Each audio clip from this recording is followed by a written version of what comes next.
The most successful people in the world all have one thing in common. They've learned how to think big by developing a perspective of possibility. And the good news is, we all have the potential to apply the same strategies to achieve amazing things in our work and lives. Hi, I'm Rob Hartnett, and as your Chief Possibility Officer and host, I'm here to inspire you to become the star of your world as a person of possibility, through learning how people from all areas of life are thinking big and chasing down their dreams. Let's hear from a person of possibility right now. And today we're discussing what's possible in personal leadership and executive leadership. From a leader with over 28 years in the police force in Ontario, Canada, an executive leadership guru from Cornell University, he's also coached sport at the highest level. Would you please make welcome Douglas Pflug? Welcome, Douglas. How are you? Great. Thank you so much for having me on board. And I hope to say hello to a lot of my Australian friends. As I said before, we were there last year. Love the country, and I can't wait to come back. Fantastic. Now, Douglas, can I call you Doug? It is an Australian podcast after all. Please. please call me Doug. Okay, we got that organized. Hey, so let's talk about a few things, because you've got so much we could talk about. We could go for hours, but I want to really hone in on a few things. You've got your first book, which was called Find Your Granite, talks about the 4 pillars of personal leadership. And as a personal leadership guru and fan myself, have been for many, many years, but I'm really interested in your view and given your background as well.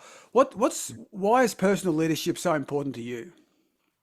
Well, when I was in high school, I remember my grade 8 teacher called me Fatty Pflug, a piece of welfare trash, and I'd never amount to anything. As a result of that, when I went into grade 9, I never played any sports, and I really missed out on a great opportunity. One of my teachers saw that I had some skills, cultivated those, helped mentor me along. And by the time I was in grade 12, we actually went to grade 13 in Canada. But by grade 12, I was captain of the football team, the wrestling team, and the track team. I had a young friend, his name was Ram Tumker, and I say that name with incredible respect. He was being victimized because he was from the East Indian descent. So instead of just stepping back, I wanted to give him a voice because he was being silenced by bullying. That summer, I went to to summer school for math, like I always did. And get ready for this, but Prince and the Purple Rain was playing on the radio. And all of a sudden they said, "Ladies and gentlemen, we want to interrupt this broadcast and let you know that Air India 182 was blown up over the ocean and my best friend was killed." That was one of the most horrific times in my life.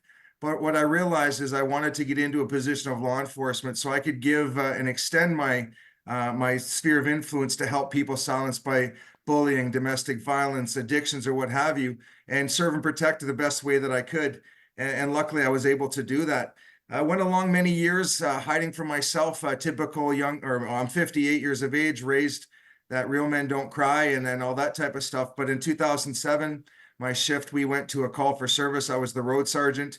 Several of my officers tried to bring an 18-month-old little girl back to life. She had drowned in a bathtub, and unfortunately, she passed away. And at the same time, my daughter was 18 months old.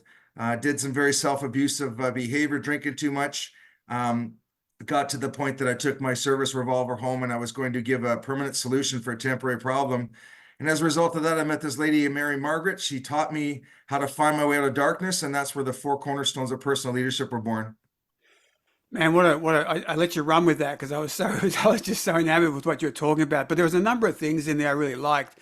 And you talked about that personal leadership and coming really from within, but really when you're quite young as well, realizing and I think we always have different paths, don't we, that we can go down. I really love that. And there's a couple of things I should have been taking better notes, but there was a great one where you talked about, a permanent problem to a permanent solution to a temporary problem. And I've been down that path a couple of times myself, and it's, but I've always I've always stepped back with hope. And I think the other thing I've always had is hope.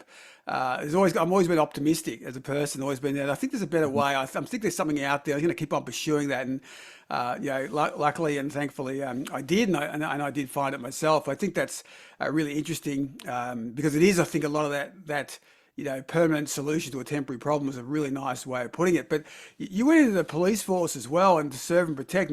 But I love it. That's 28 years there, Doug. I mean, that's a long That's a long stint. That's real commitment during that time. I know you've had a number of roles in that, and you've also, you discovered more in leadership around that time frame as well. But that incident as well, during that, with your friend being, tragically killed in that way, would have had such an impact on you. Was that the turning point to do the police force, to become a policeman? Yes, it was. I had always wanted to be a teacher. Or I wanted to be a police officer, but that was the defining time because I thought the sphere of influence and just the massive scope of people that I could really help would be better in policing. Because realistically, every call for service you go to is generally someone's worst day, and I really wanted to be a conduit of light, a conduit of hope. As you've said, a lot of people that I've dealt with have totally lost hope. But just through kindness, through empathy, through intelligence, through humor, not be the typical cop that beats people up, but sits down and listens. And as Simon says, Simon Sinek talks about understanding their why, because once I know why they're doing what they're doing, maybe I know how and what to do to help them and get them out of their own darkness.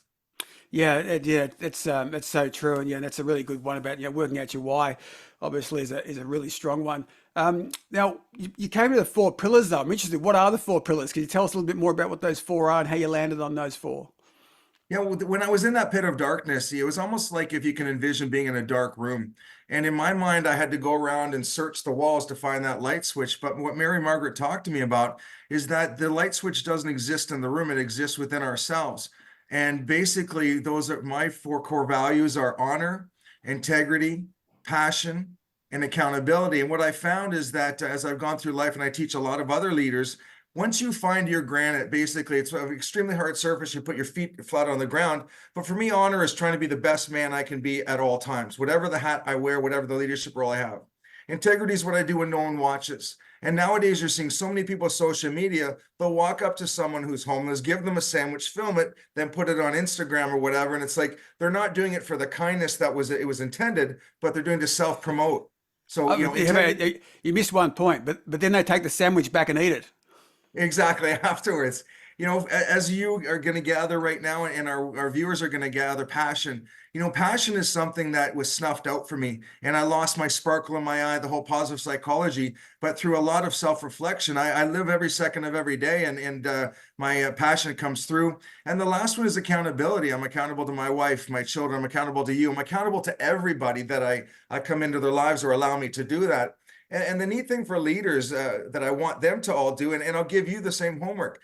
In the next few weeks, tell me what your four core values are and send them back to me. Because as you go through a situation, you're going to meet people that don't like you. And that's just inevitably the way life happens. But if you can walk away from that and go, man, they didn't like me, and not self-destroy yourself like I did once upon a time, realize that it's not meant to be. But I can always say, well, Rob, I treat you with honor, integrity, passion, and accountability, and I can walk away, and I'm never truly going to lose. But if I can step back and not be critical with myself, I can start to analyze, what did I do well in our relationship? What do I need to improve? What would I do better next time? And again, we're not going to be so critical on ourselves and destroy our own selves. Yeah, it's really interesting. And I love that. So really, the four are the four that are really the most important values to you. And mine are very, very similar to you. I don't know if you've come across a guy called Ben Crow. Have you heard of guy called Ben Crow at all? He's Not an yet, Australian. Yeah, we should have a look at him up. He's got a business called Mojo Crow, which is Mojo. He was Okay. the coach to Ash Barty, the global tennis player from Australia. Okay, So he's yes. done a lot of coaching in the sport area and also in business. So I think you'd really enjoy his stuff. He's got a great question, very similar, Doug, which is he asks people, what are three things that describe you at your best? So at your best, Yeah. what are three? You can make it three or four things that describe you at your best. And for me, it's positive, proactive, persistent, and playful. Right? That's kind of the Nice. four that kind of describe me. And then he says, "That's great. How would you rate yourself 1 to 5 on how they're working for you right now?" And it's That's true. that second question is a real interesting one because you get you to come up with the first three or four yourself and then go, well, right now, how's that working for you? And you go, well, shit, I'm not very passionate. My passion's down to zero, or, well, I'm really slack. I'm not as proactive as I'd like to be. And he rates them and go, okay, which ones do we need to work on? And it's a really quick, easy thing to kind of snap you out of where you're out to and actually align to your values and what you hold dear. So I love that concept. But yeah, definitely check out Ben Crow stuff. He's got an app and all that kind of gear as well. that's there. So I love the four pillars. It's great. Now you got the new book coming out. So you're like me, Doug. You've got that point where you've written the first book, right? You forgot how hard it was. And how much effort it took, and then you kind of only remember the good parts. And you go, man, I'll do a second book, and then you're going, "Hey, a second, I don't remember that hard stuff." Yeah. So you're going through that, but now you've also got the book, but you've also got a kind of a theme going called Ironwill 360 Leadership. It's Yes. fascinating. It's Ironwill 360 Leadership. Let's talk about where did that name come from? What's that mean to you? Well, for me, initially, when I was training the National Hockey League players, so I played university football and I wrestled at a national level in university. So I've had the privilege of being trained by some of the best coaches, but I also got to be one of those best coaches. And the neat thing that it used to be Ironwill 360-degree strength and conditioning, but I've taken the strength and conditioning back, and it's Ironwill 360-degree leadership. Envision a ball. When you take a ball with any type of energy, you throw it against a surface, regardless of where that ball rebounds from, it still comes back with energy. So I want us as leaders to have 360-degree leadership. So whatever we go into, whatever angle we face, we still have the ability with positive energy to come out. And it's not so much what knocks you down, but what makes you get back up, or how do you deal with the bad stuff? A ball, if you throw it, it's not going to hit the wall and fall to the ground. It's going to ricochet somewhere else with energy, because it's like bobbing and weaving like a boxer. If you stay in the one spot, maybe that's a bad thing, but a ball going against a wall, it ricochets someone else, it's still got energy. Maybe you need to reposition yourself as a leader and come at it from a different side, like the ball would be. Yeah, it's a really good point, isn't it? That's assuming the ball is pumped up and full of energy. Yeah, That's right. that's true. You got me on that one. Yeah, but just adding to that, that's a really good point, because if you're throwing a ball that's flat and not motivated, then it's not going to bounce back, is it? I mean, it's probably you got my brain thinking on the extension of that acronym. I really like it, and the way that kind of works. Yeah, it's not an acronym, but actually the way it actually the analogy of that is really neat, isn't it? That's a really neat one. So, and I didn't know that on the strengths one. So that's really fascinating. So take me through. I always find it interesting when you've been coached, when you were doing the National Hockey League, you were playing, and football, you were playing at the elite level, and then you moved to coaching at the elite level. What was that like? It was very difficult because of the beginning, because as an athlete, you're thinking about the me. And it's the same Yes. thing with getting as a frontline police officer. You think about me getting promoted. Once you get promoted, you take that coaching role. You no longer can think about me. You start to think about we. So you open up your scope. And the higher you get, if you're just a positional coach, you think about we. But then if you're a head coach, you think about us and the whole sphere of influence together. So Right. it was really neat, because the one thing I tell with everyone, I had some phenomenal leaders in my life and some really, really bad ones.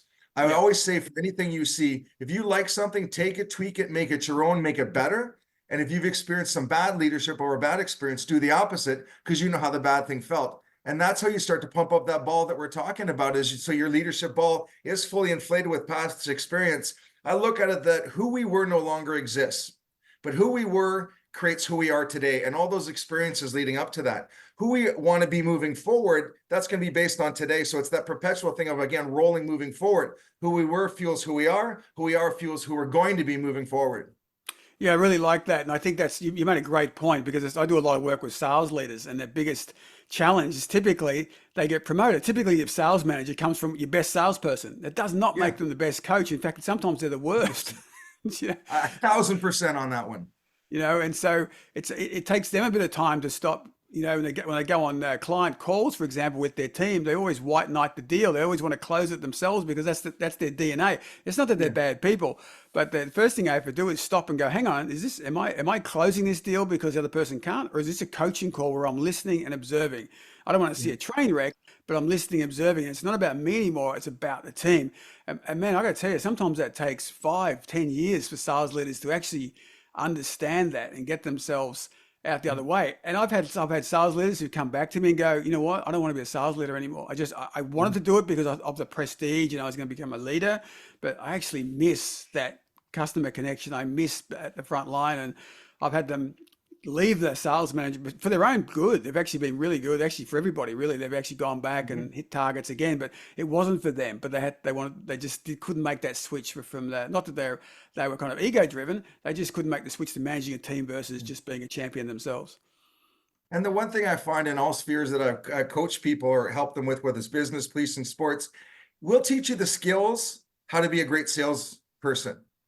Once you're that great salesperson, no one teaches them the skills to be a great leader. Yeah. Once you get in those leadership roles, we got to coach, counsel, mentor people. We got to train them, send them on courses, learn about AI, learn about EQ, learn about all those types of things. But we assume, as you just said, just because you are a great sales leader, you're now going to be able to be a great leader. But we set them up to fail because we don't give them the tools and training we did when we brought them into our organization. Yeah, that's 100% right. And the other thing, I do a lot of my business is with sales leaders because sales leaders are a little different than most leaders, and the difference is they've got a target on their back, right? Yeah. And so they actually approach things very differently. And a lot of standard leadership programs don't quite hit the mark, and so the sales leader tunes off. Now, in fact, there's a lot of good stuff in there. That if you can address it with their lens on, it doesn't matter. It's like a coach. They've got a target. There's a game on Saturday. You know what? It's not game next year. It's not a game in 5 years. It's on this Saturday, and you're only as good as your last win. That's really. Right.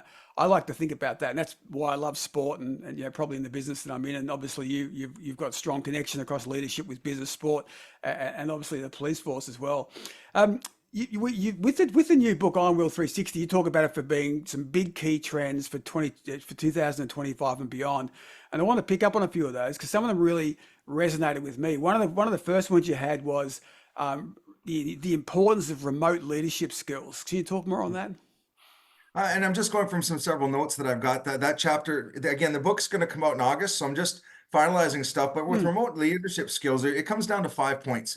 We've got to recognize that the digital evolution is not a fad, it's here to stay. So with that, we have to continuously realize the impact that the digital landscape is going to have on the dynamics of leadership. If we fail to do that, right now we're trying to build the bandwagon that everyone wants to jump on. But if we don't, then we're going to miss the boat. The second one is we have to prioritize remote leadership skills. And we have to understand the nature of remote leadership skills. And it's not just an adaptation, but it's the fundamental competencies. When you look at the COVID reset, before COVID, a lot of the baby boomer leaders said, you cannot work from home.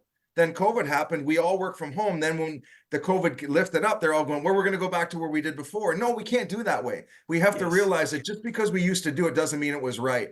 Then we have to embrace adaptive leadership. And with that, we have to have an approach to guiding effective teams through the digital environment and changing circumstances. How many times have you been on a Zoom call where there's been 50 people there and you can actually see people almost asleep? We have to, I'll speak in front of 500 people. I learned how to captivate and engage those people. Well, as future leaders, we have to learn how to capture those people and engage them through the digital format. So there's a lot of training there. The fourth one is we have to be innovative with remote practices, and we need to explore innovative methods for collaboration and achieving goals in a remote setting. And we need to leverage digital tools and platforms.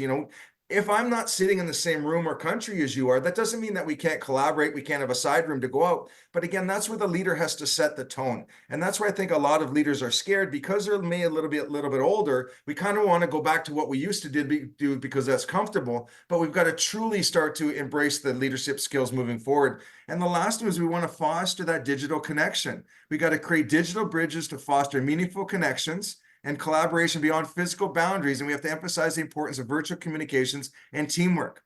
I look at it from some of the courses and when I coach people one-on-one. I'll talk to someone on the other side of North America, but that doesn't mean we can't build that bond. We need to sit down, we need to talk, we need to be authentic, we need to communicate with each other, build those foundational pieces that we would face-to-face. But just because we're talking on video like you and I are doing right now, that doesn't mean that we can't work. It actually can help us because it's going to be way more efficient. Let's carve 45 minutes out, boom, let's get her done and move forward. Instead of being in a situation where you are in person, we have a meeting to have a meeting to have a meeting to have a meeting, and those drive me bonkers. Yeah, no, 100%. I think there's that learn how to do that in hybrid. So there's that remote digital, like the digital bridges is a really good comment to make. And I was with a team last week overseas, and I said, this was a sales team, and I said, you got to get really comfortable at selling in a digital environment. I know you're used to doing face-to-face. I know you're used to being in person. You know you're used to jumping on a plane and going to see someone. And sometimes that's important as well. Sometimes it's worthwhile doing. But nearly 80% of your job is going to be doing it digitally. So set yourself up for success. Like, make sure you understand lighting, make sure you understand good audio, and make sure you got good visual. Because if you and I, which you and I have here, which trust me, you listeners, which looks Doug looks fantastic. Is that we've done that because that connects. But if you're blurry, or I can't really hear your audio. I can't build. That's going to be harder for us to build trust, isn't it? So, and I think Yeah, the other way you and I've met is obviously through our great connection with Michael Haynes. And that 100%. helps as well, doesn't it? There's a digital build, and I don't know if you know this, Michael and I've been sparring and collaborating and doing stuff for, I think, since 2020. We met for the Wow. first time this year. We met earlier this Wow. late last year. Sorry, late last year, November 2023. First time and he's in Sydney. I'm in Melbourne. Like we did everything collaboratively, digitally, from podcasts to webinars and the like. And we've got another one next week. But we actually never sat down, and we did that and had a coffee late last year. And so it makes it Nice. even richer when that happens. But that's literally, that relationship would be 90% online, digital, and then a little bit of 10% is that face to face. So I think the leadership one is really fascinating for me because when the pandemic started, I had a number of leaders I work with who I said to them, well, how's your team going? And they go, well, I think they're going okay. I said, what do you mean you think they're going okay? And they're like, well, I haven't reached out yet. And it's been like a month into lockdown. And I'm like, what do you mean? They're like, well, I don't want to reach out yet because we haven't landed on a direction of where we're going yet. And I'm like, what do you think they're doing at home? Like, they're waiting for you to connect. Like, Yeah. and I remember one leader going, yeah, but is it okay to connect and say, I don't really know either? I said, that's perfect. I said, just get on and say, hey, I'm with you. I feel the same way as you guys are. We're going to make this work. We're doing this, we're doing that. We haven't landed up, but we will in a week's time. But he was a leader who just felt, unless I've got all the answers, I can't talk to my team. Yeah, and that's the funny thing. When you look at sporting throughout the world, you'll see the coach on the sideline with a headset. Who are they talking to? Another coach up in a box. Right, right. You're not physically there, but one coach is away, is remotely Yes. telling you what to do, and they collaborate and they go and they win. So why are we scared of that? And that's where leadership in business has to start to look outside the business scope. Take the best, as I said, take it, tweak it, make your own, and bring it in. Fear should not paralyze us. It should motivate us. And especially when you look at corporate businesses, it's about the bottom line is the dollar. So Yeah. you owe it to your business, to your shareholders, to all the stakeholders to be the best you can be so that you can improve that bottom line. Yeah, that's really good. It's a great point, actually. You mentioned Prince earlier, but I was just thinking the music industry has been doing digital collaboration for probably Yeah, 50 years, right? Even before digital was digital, right? But we yeah, was, and so is the film industry, the entertainment industry, which my sons are a little bit involved in. But yeah, there's been files transferred, there's been digital stuff done. They film it in one location, they send it back for editing in somewhere else, they send it to another country for legal approval. That whole, I call it the Hollywood model, right? And the Hollywood yeah, model is where you get the best of the best for that particular project, right? yeah. It's not ongoing. You hire different people for different, things. And I remember a great example of this from a music industry many, not so long ago, probably mid 90s. I guess I was just by sheer chance working in the IT industry. Anyway, the bottom line was I actually got involved with Madonna when she had her series of concerts in Australia. And just for a series of circumstances, ended up having dinner with her band. And what Oh, wow. fascinated me about Madonna's band was I expected, the Madonna band, what they were about 10 highly professional entrepreneurs running their own businesses. They were either Mhm. session musicians, guitarists, drummers, dancers. They had their own businesses, their own destinies, their own area. And this was a contract with Madonna. She had hired them for this global tour. And that's what she was doing. And it blew me away. And I was working for Apple at the time. And they basically were grilling me, the musos were grilling me about what's the latest Apple digital tool coming out and when was that coming out and Yeah. how they could use Pro Tools over here and that kind of thing. But I was fascinated about how she pulled together, and they were from all different parts of the world, that she'd pulled together to do this particular tour because it met these themes. And it really fascinating from a business perspective, that sort of entrepreneurial, spirit, but also the project having the best of the best. And they were obviously connecting together digitally before they actually came together live and then did their rehearsals and the like. So, I mean, that's just that movie industry, the music industry, the sporting industries you talk about has been using digital tools and connecting and communicating remotely way before the pandemic. That's true. I read Slash's autobiography last year from Guns N' Roses, and Right. that whole appetite for destruction, they hated each other so much that they would individually go into the studio, lay their tracks, Then he would leave. Then Axl Rose would come in, lay us tracks, and then that's what the sound technician did. Is he brought everything together. But then and they obviously had some problems. But it's funny how a whole album, one of the biggest selling albums in rock and roll in the world, was done independently of each other. So we can do Yeah. it. We just have to put the effort. Yeah, we put the effort in. So I think that's a really interesting one. You talk about adaptive learning. I wanted to push a little, that, and I think it's linked clearly, but tell us more about adaptive learning, what you mean by that. Well, for me, I've got, again, 5 points there. We want to acknowledge the importance of adaptive learning as essential for navigating dynamic leadership landscapes and staying relevant. That was the one of the big thing that I've seen. As I said, I'm 58. A lot of my friends don't feel they need to continually develop and take more courses. You know, at the near the end of my police career, I went to Cornell University. I got 4 leadership different type certificates, finishing up with my executive leadership. This past year, I went and got an HR certificate at 57 years of age that talked about labor law, talked about human resource management, talked about leadership and supervision, things I need to stay current. So, that's the first one. Yes. Then we want to align our decisions with the values. We want to encourage leaders to align their decisions on core values. It comes back to that, fostering a culture of experimentation and growth. What Madonna did in your examples, like Kouzes and Posner talks about, where you want to inspire a shared vision. If I tell you my vision, my why, that aligns with you. I go, what's in it for me? Well, what's in it for me is being the best drummer I can be to get Madonna to get her goals. We have shared goals, so we're going to be successful because we both know that we're going to benefit from it. Yeah. The third part is, and this is the tough one, we want to embrace mistakes. We want to, we want to embrace mistakes as valuable learning opportunities, just like John C. Maxwell talks about on the importance of failure in the learning process. In business, we're talking about dollars being lost. In policing, you're talking potentially about someone's life being lost. Right. And I always encourage anyone that if you fall, get yourself back up and say, what can I learn from this? And that is so important nowadays. We can't be shut down. And as leaders, we can't shut our younger people down by that, because they're never going to try again. And our job is to coach, counsel, mentor those people so that one day they can take our job when we retire. The fourth one I talk about is prioritizing continuous learning. We want to view continuous learning as a tool for building resilience in leaders, enabling them to adapt and thrive for a changing environment. You and I can't sit on our hands. I've already said we got to go out there, continually find out what's best, do massive environmental scans, talk to people from different generational backgrounds, and again, be the type of leader that they want.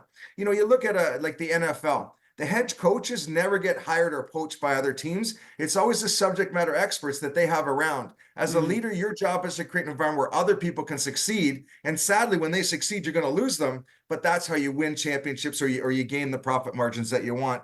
And then the last one is we've got to empower leaders. We've got to actively shape the future by embracing adaptive learning and staying ahead of evolving changes. And it's like the analogy at the beginning. When I got promoted, it was just like, you're a sergeant now, go be a sergeant. Yeah, go be a How? sergeant. How? Well, go figure it out for yourself. Yeah. How? Well, you played sports, you were a captain, go figure it out.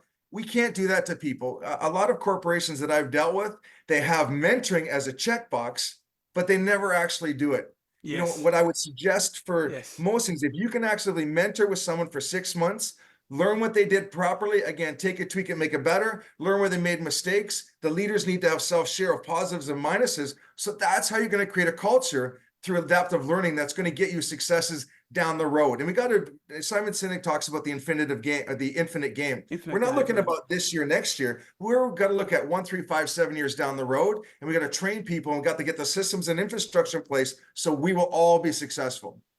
It's a really good point, that last one. I remember Jeff Bezos from Amazon, when he came out to Amazon in Australia, and he was talking about the Australian numbers and how they were going.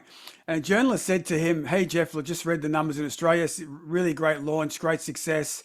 Well done on that." And he said the really interesting point. He said, "Look," he said, "thanks so much for that, but we kind of had those baked in about 5 years ago, right?" And he said, "We're 5, 10 years out. We want to be innovative, we want to be creative, and we have patience, right?"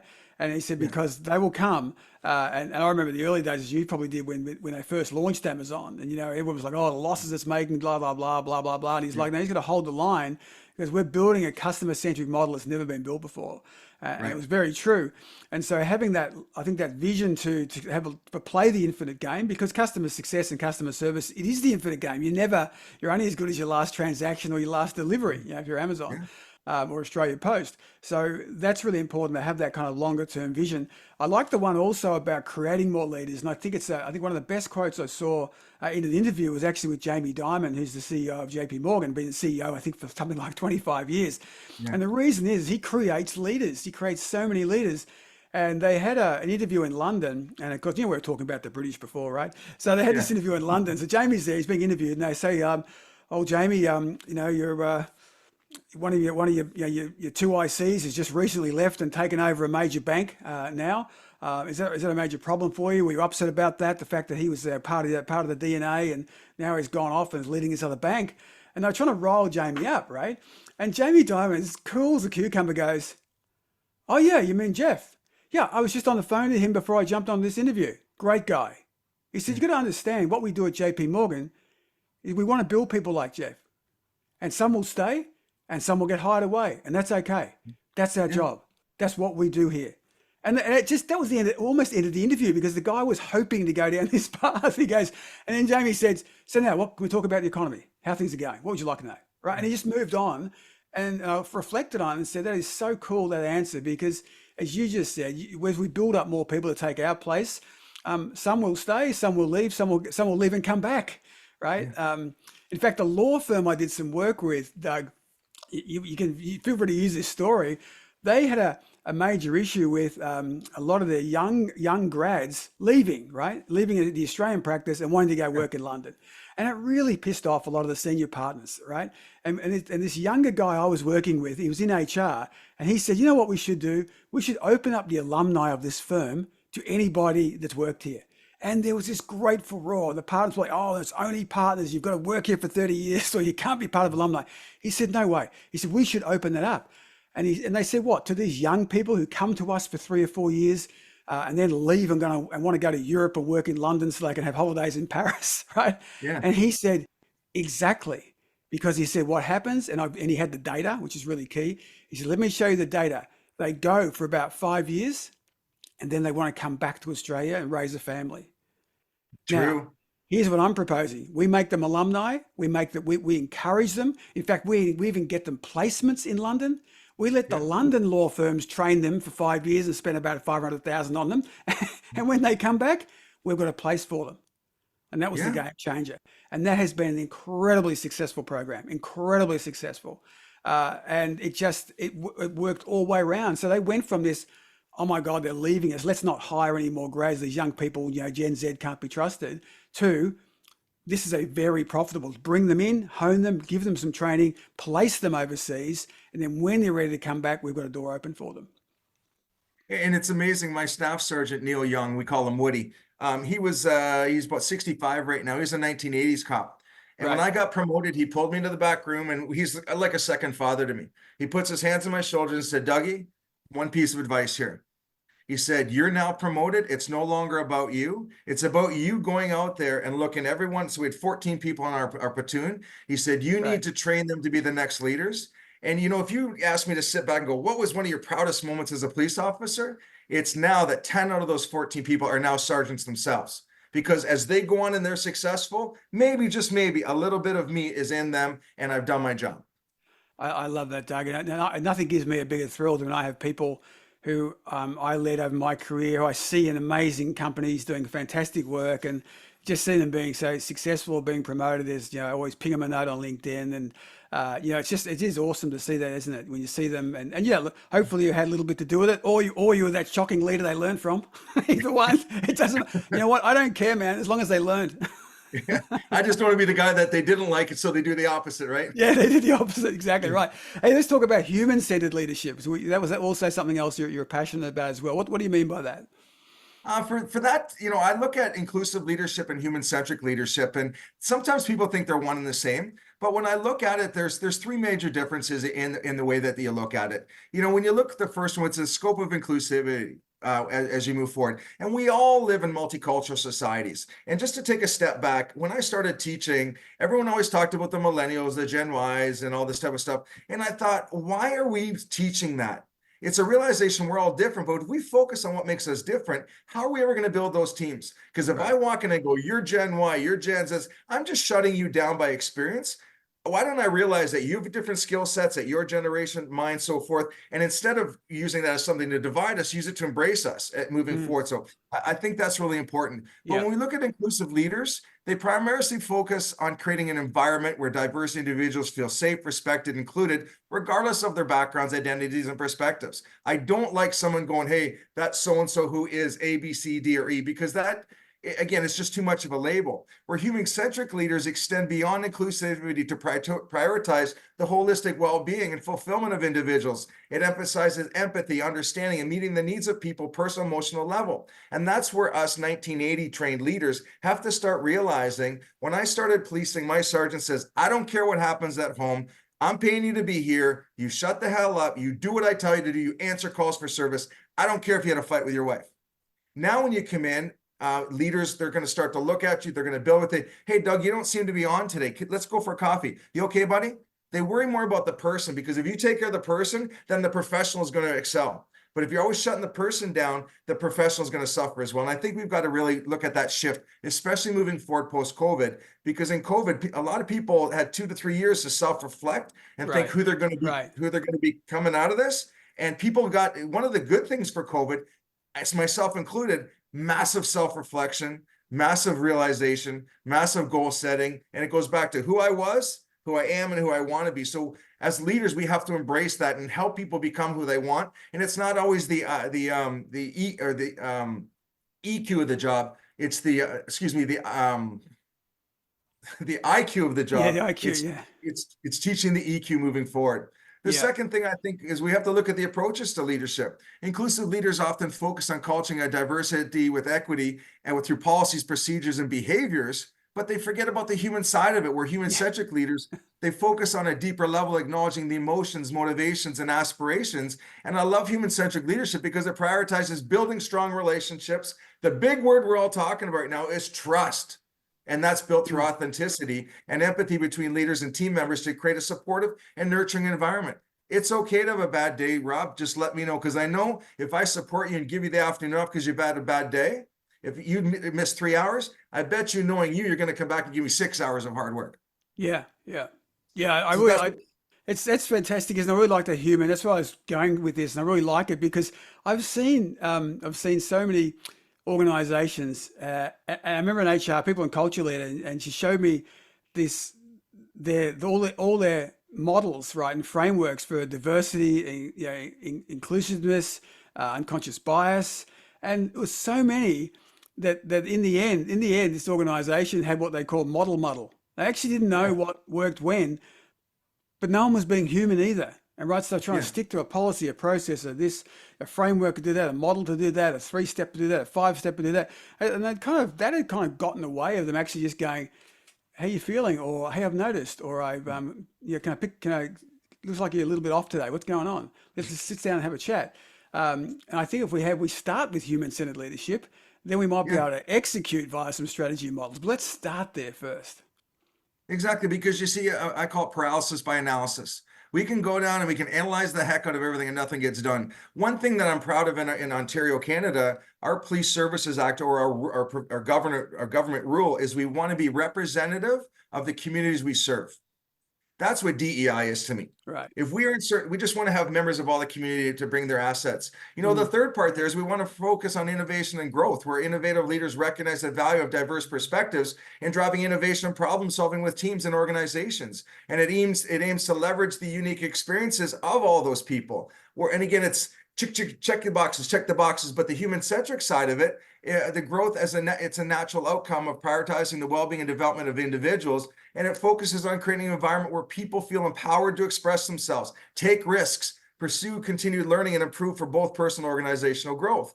And that one really fits in with that story that I was told by told of Nelson Mandela. He's probably regarded as one of the best leaders in the world, but they said, "How are you such a good leader?" And he said, "It's simple. I used to go with my father, who was a tribal leader, and every time we'd go to the different tribes, he would always sit down and insist that we sit in a circle, not the board of governors at the front, then Mm. everyone back." He said, "Because in a circle, subconsciously, we are one."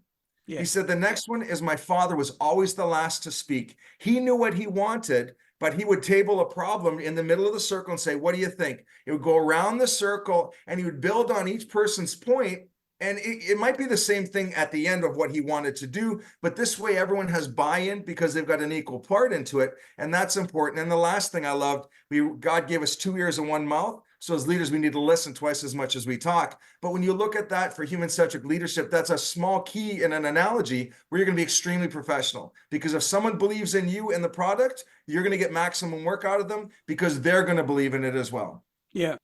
Yeah, very much so. And I know one of the things I know, I think you might also teach this, David. I use John Maxwell's 5 levels of leadership a Yes. lot because, and I find it groundbreaking for leaders who have often been in tenure, 5, 10 years. And I just start with it and they get it right where they're up to. And it's a mind blow for them because they've never seen something like that, but it makes so much sense when they're in it. And I get them to think about who's a level 5 leader, for example. It might have been a mentor or someone who's in the industry. But the other one I said to them, yeah, when you change jobs, you go back to level 1 again and you got to Yeah. work your way back up. And that was a real interesting one for a lot of them I've been with. Well, really? This is my brand come in? I said, well, kind of, but actually in the eyes of the people you're now leading, you're actually at 1 because you just got appointed again, right? So Yeah, you'll it's be able to true. move faster, but you still got 1 to 5 and you go up and down depending on the Yeah. roles you have. And I just think sometimes that's a framework I do use a lot because it helps people reflect and allows them to consider. And as John Maxwell, I don't know if you've ever heard him talk about this, but John will tell you, unfortunately, 70% of leaders never get off level 1, right? It's still Right. that command and control and I'm in charge and you're not. And he said it's a bit of an idiot test, i.e. do the job or I fire you. So it's not hard to work it out. But I think but that does give you a pathway and everyone can see it and go, yeah, I recognize I've worked for someone in level 2. I left a job to work for level 3, right? I know in my Yeah. case, I've done that. You've probably done a similar thing. So I think some of those frameworks are good, but we come back that at human centered. I've got a good example for you. Just what I heard about recently, but it was actually from a movie called Tropic Thunder. You might have seen it many, many years Yeah. ago. Ben Stiller movie with Tom Cruise Yeah. plays an Yes. eccentric. Yeah. Well, I mean, I won't go to the story of how Tom Cruise got that role because that's a whole leadership thing. But on one particular day they were shooting, and Bill Hader, who played Tom Cruise's secretary, essentially, or admin assistant, they were about to do the shoot, and Bill Hader was quite uptight. There'd been a bombing in New York, and his wife and child were there, and he couldn't contact them. He was quite upset. Tom Cruise came in and said, "Hey, Bill, you seem off. You okay?" Yeah. And Bill explained, and Tom went, "Okay." He said, "Well, look, you need to get back there. How long are you on set?" And Bill said, "I'm here for 2.5 days for the shoot." Tom goes, "Okay, just get in the dressing room now. Meet me back here 30 minutes, right?" And so anyway, he went away, and Tom Cruise was using a lot of prosthetics in that particular role he was playing. Bill Hader tells the story that Tom Cruise acted his parts with Bill Hader and directed, right? And remember, this is not Tom Cruise's movie. This is Ben Stiller's movie. So Tom Yeah. Cruise directed, acted, and did all of the 2.5 days for Bill Hader in 45 minutes. At the Wow. end of 45 minutes, Katie Holmes, who was going out with Tom Cruise at the time, Yeah. hands Bill Hader a first class ticket to New York, and she said, "You're on the flight tonight. Get out of here." Nice. And to me, that was really interesting because it was so much in that. But Tom Cruise was able to go back to Ben Stiller, going, "Hey, there was a problem with Bill. This is the issue. I've taken care of it. It's in the can. Let's move on." Now, Yeah. how do you think Ben Stiller felt? He didn't go to Ben Stiller going, "Hey, Bill's got a problem," right? Yeah. He solved the problem, which shows that Tom Cruise not only knew his own lines, he knew Bill Hader's lines, and he knew the direction of how Ben Stiller would have directed it. And Ben wasn't even there. Yeah. It's Yeah. I just think that's That's amazing. human-centered leadership to tune in because you can imagine how Bill would have been 2.5 days in. He would have been fluffing his lines. He would have been nervous. He would have been Yeah. trying to do his best, and Tom could see it straight away. Let's just nip this in the bud right now. You got to be somewhere else than here. This is too big a thing. Yeah. And I love that because sometimes the needs of the individual are greater than your needs. And that's the thing, again, if we've got the good emotional or EQ with people, we're going to be able to read them and help them be Right. successful. And it boggles my mind. I'm glad it still exists, but how many books are out there on leadership, but everyone still doesn't seem to get it? Yeah, Maybe I know. you It's and I, frustrating. but maybe you, I, and Michael, and some of our other sphere of group can finally be the conduit of change. That it's not that hard, but you Yeah. can't think about yourself as a leader. You got to think about the people you want to lead. And with that recipe, I would say we need to start promoting the good followers in our organization because they become the good leaders. If you're all me, you might be, again, good, a me seller. We still need those people. But if you've got someone who's all in, a great follower, then that's someone who you want to cultivate as a good leader because they get the big picture. Yeah, I'm with you all the way, but I tell you what gives me great hope, Doug, is this younger generation, Generation Z or Generation Z in my world, and Yeah. I've got sons in this age, and you know what this group is doing when they're taking jobs, Doug, they're asking their prospective employer, let me understand the coaching you're providing here. Who will be Yeah. mentoring me? And and Yes. and you and I would have loved that when we went for our Oh, first jobs. 100%. But man, we didn't ask for it, right? We would love, oh, that's a No. bonus if we got it. This generation is going, you know what? I'm going to go to the place that, well, I need to understand your purpose. What's the purpose of this organization? Yeah. Yeah, what are your views on sustainability? What are your thoughts on climate change? Who's going to be mentoring me? Who's going to be coaching? And I have leaders push back going, oh, they're such a demanding generation. That's all about them. I said, no, it's not. They're actually asking what everybody should have been asking for 30, 40 years. Totally These agree. guys and girls have got the guts to go and ask for it. And I support them 100% because at the end of the day, Yeah. that's what you're trying to provide, but they're asking for it and they're weighing out where am I going to get the best help here so I can become a better leader. That's what they're asking about. And they're more orientated towards the planet. They're more orientated towards other people than themselves than I think any other generation I've come across. Well, the funny thing is you've got a small 2 or 3 year old in your life, and they'll say, why? You'll answer them. Why? You'll answer them. Why? You'll answer them. But when you've got a 29 or a 21-year-old in the corporate organization, same person who yesterday for the grand sub would have answered 500 whys, they go here and they won't answer one why. Yeah, You know, and that's where we've got to be more consistent in our delivery and our approach. yeah. I tell you what, the other thing is you talked about this generation of command and control and growing up in sort of not to 1980s Canada. I'm just excited to hear that it wasn't only Australia because Oh, that was a lot of people go, oh, that was the Australian way of life, and actually it wasn't. It was a global way, and that sort of is falling away. Thank goodness for that. Hey, the other thing is, I'd love to ask you this because you've done this so many years at the front line with the police force, yeah. and then you did executive leadership at Cornell. What were there any differences or similarities that when you started to do the study at Cornell that you were able to bring into it, or new things you might have learned about that? I was just interested between the police force in leadership and corporate executive leadership. Well, the corporate stuff from Cornell was it was innovative, and a lot of it reaffirmed formally a lot of the stuff that I had learned. And it's funny you mentioned a level 5 leader. I just finished a course, and I joke because when I went to university and I was playing 2 sports, my marks were absolutely atrocious. I So can't imagine why. I just finished the course, supervision and leadership, and I got 100% on a university course. And Oh, well done. Well done, sir. I joke with my wife that the only way that would have happened in the past if I took 2 courses together with 50-50. But Yeah. she had said I was a level 5 leader. So I learned a lot of that stuff in towards this. But what I found, it kind of breaks down into 3 different ways. And that's what people have to understand. The first one, the difference is purpose and mission. In law enforcement, our leaders are typically focused on upholding public safety, enforcing laws, and maintaining order within the communities. And their primary mission revolves around serving and protecting others and ensuring justice. But where you see in corporate leaders nowadays, on the other hand, they're primarily concerned with the business-driven objectives, maximizing profits and creating value stakeholders. And their mission often revolves around achieving financial goals, expanding market share. In Canada, and specifically my province, we are starting to adopt a lot of those corporate leadership models in there because we realize if it's working for when you've got profit-driven stuff, we need to take the best practices and benchmarks from corporations. So we're starting to see more of a hybrid coming out, which is really cool because some of the corporations that I talk about, they're like, well, tell me about law enforcement. How does that work? How does that work? Yes. Even with something simple as note taking. In policing, we took notes forever. A lot of the corporate leaders I talk about, they're like, well, I never do notes. And it's like, well, in Canada, in court, if it's not in your notebook, it doesn't happen.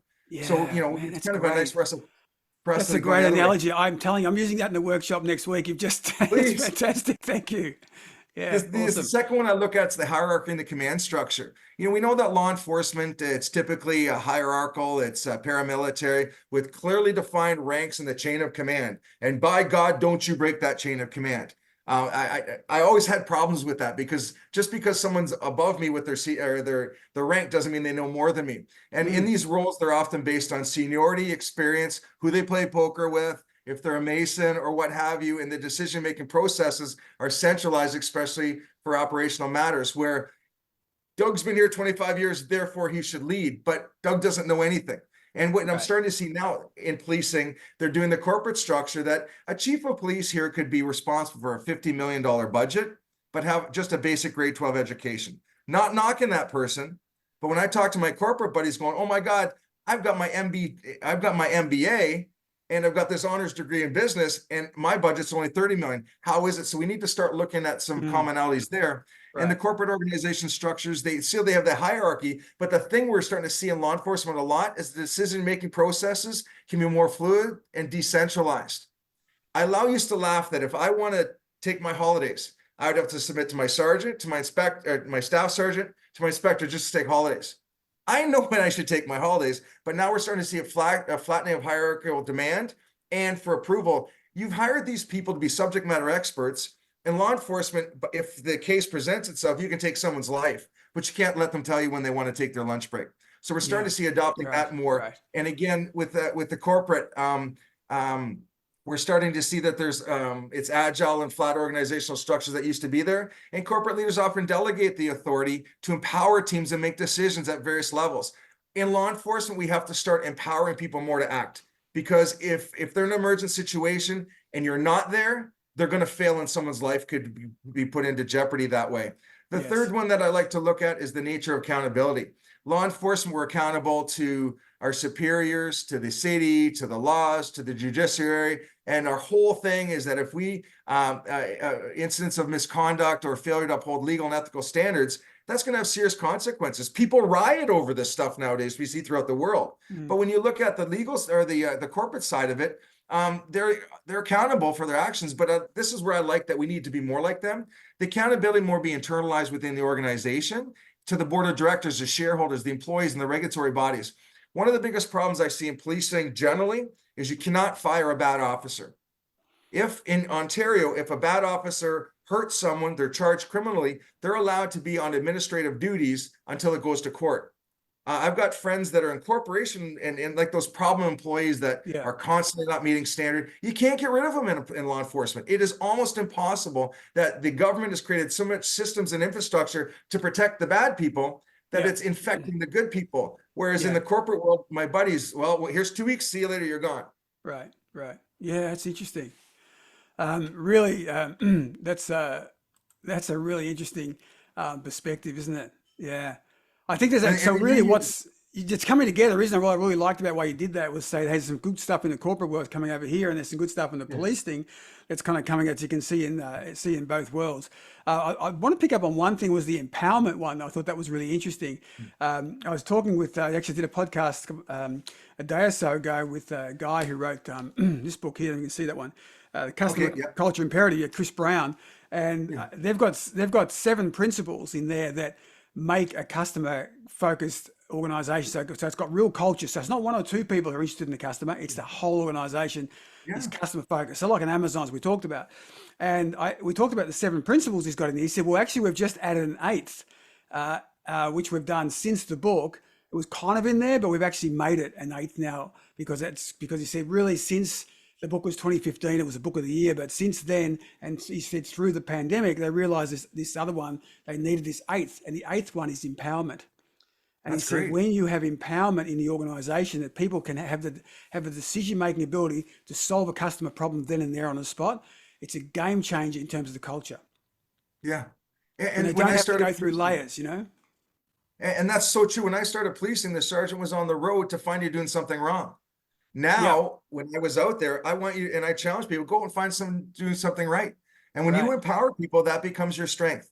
And at the end of the day, if I empower you, you're successful, that's going to make me successful. So it's that whole big picture piece of it we got to start looking at. Yeah, that's it, 100%. Hey, we could talk for ages, man. I'm really great chatting with you, Doug. It's just been fantastic. Now, tell me about a few things. One, when's the next book coming out? When are you aiming for that? It's hopefully going to come out in August. What I would say for the first book, we're going to have my social media stuff up there. The first book is 100% profit driven. I've been, or not profit driven, charity driven. I've given 100% of the profits, over $7,000 to a charity that buys service dogs for our frontline responders. But the next book, I'm just finalizing it now. I've Hey, got big, some. hey, big, just before you go, great round of applause, man. That is fantastic what you've done with that. I read that and I was like, wow, that is so cool. Just say that again. What have you done with the profits from that book? You've donated them? I want to be the type of leader that practices what he preaches, and we've Yeah, given over $7,000 to help purchase service dogs for our wounded frontline folks who are suffering from PTSD. Because yeah. the whole book in itself, at the end of each chapter, there's a to-do list and stuff. And I wanted to take my bad experience, my lessons learned, share those with people to give them a basic template roadmap, so maybe I can help them get out of their darkness and find their own granite. Yeah, well done. Look, I think it's just fantastic what you've done. So your social media are going to be doing. So you're on Instagram, Ironwill360. You're on Yep. X, I think, as Douglas Pflug. Yep. And you've also your website, so riseupandexcel.ca. Is Yes, that it right? is. Yeah. Which is where everything will be. And the book we're hoping for, Ironwill360, will be out August timeframe. Yeah, and Roughly. the one thing I would ask, if people do want to buy it, Amazon will get mad, but we talked about them. Yeah. I only get 8%. I only get 8% profit from Amazon, and when I sell it through my website, I get 25%. So it gives me greater opportunity to give way more money to charity. Yeah, no, it's fantastic. So remember, any books you get, ladies and gentlemen, if you're out there, any of the books, do go to Doug's site. First of all, check it out. That's where it will be first released. That's where it will be you download free chapters, that kind of stuff will all happen there through social media. And also don't forget LinkedIn as well. So that's where Doug and I connected. So it's Douglas Pflug on LinkedIn, and we'll have all these will be in the show notes. So all the details I just spoke about then and Douglas talked about, we'll put those in the show notes as well. Doug, fantastic. Thank you so much for being on the show. It's been really riveting, and we should do it again sometime. I would love to, and thank you, and thanks for what you're doing. Fantastic. Cheers. I hope you enjoyed this episode of the It's All Possible podcast. You can contact me at rob@robhartnett.com or my website, robhartnett.com, or on LinkedIn. Remember to check out the previous seasons and episodes of the podcast and the show notes for more details on this episode's guest. For more inspiration, remember to check out the It's All Possibility playlist on Spotify, which contains a collection of upbeat, positive music I use for inspiration in my live performances. Until next time, live with passion and a perspective of possibility.